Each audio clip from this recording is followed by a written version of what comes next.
আমরা হচ্ছে এবারে এসএসসি পরীক্ষাতে বেশ মানে আজকে সকাল 12টার দিকে হচ্ছে আমাদের ইংলিশ পরীক্ষা ছিল একটা, মানে ঠিক 12টা থেকে শুরু। তো এই ঘটনা যেটা হয়েছে এটা হচ্ছে মানে সকাল 10টার দিকে শুরু হয়েছিল।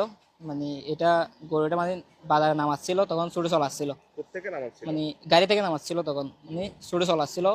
তো সকাল থেকে মানে দুইজনকে মারছে, একটা হচ্ছে একটা বয়স্ক মানুষ আর একটা হচ্ছে ছোট বাচ্চা, মানে দুজনকে মারছে। এর মারার পরে এটা কিছুক্ষণ বেঁধে রাখছিল। তো এটা আবার যখন গাড়িতে তুলতে যাচ্ছে মানে এটা আবার ছুটে চলাচ্ছে। তো দিঘির পারে নাকি? দিঘির পর একটা গাড়ি মানে গাড়ির সাথে বেঁধে রাখছিল। তো গাড়ি যখন তুলতে যাচ্ছে তখন সেটা আবার ছোট চলাচ্ছে। তো এরপরে ও যখন মানে এসএসওডি স্কুলের এদিক দিয়ে ঢুকতেছে, কোচিং হচ্ছে ওইদিকে, মানে ওইটা পিছন থেকে এসে মানে ওরে মানে মেরে দিচ্ছে। মানে ও তো পড়ে গেছে, মানে এক পড়াতে মানে ও সমস্যা হয়ে গেছে এটা। মানে যতটুকু ডাক্তার যতটুকু বলতেছে মানে ও তখন স্ট্রোক করছে। আর মেয়েটা হচ্ছে মানে একটু প্রতিবন্ধী ছিল, অসুস্থ ছিল আর কি। কিরকম? প্রতিবন্ধী বলছে মানে ওর স্লো ড্রাইভের ছিল, মানে ওর পায়ে সমস্যা ছিল হালকা। ওর মা বলতেছে ওর লেখাপড়া খুব ভালো। মোটামুটি ঠিক আছে।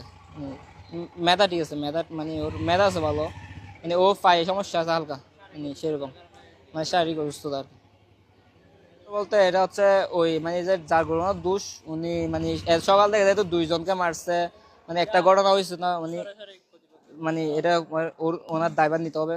যে আরেকটা মানে ছোট বাচ্চা যদি মারা যায়, মানে এটা মানে কিছুদিন আগে ওর একটা ভাই মানে এই মাধ্যমে ওর একটা ভাই মারা গেছে। তো আজকে ওর উপরে বিপদটা আসছিল। তো আরেকটা যেটা হচ্ছে যেটা মানে মানুষ বয়স্ক টাইপের ছিল, ওইটা হচ্ছে মানে ওইটা একটু, উনি হচ্ছে একজন ইংলিশ টিচার, মানে ওনারও এই অবস্থা করছিল।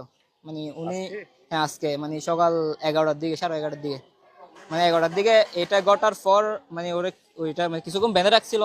মানে ওরা আবার আবার মানে ওরে গাড়ি তোলার জন্য যখন নিচ্ছে মানে আবার ছুটে চলাচ্ছে।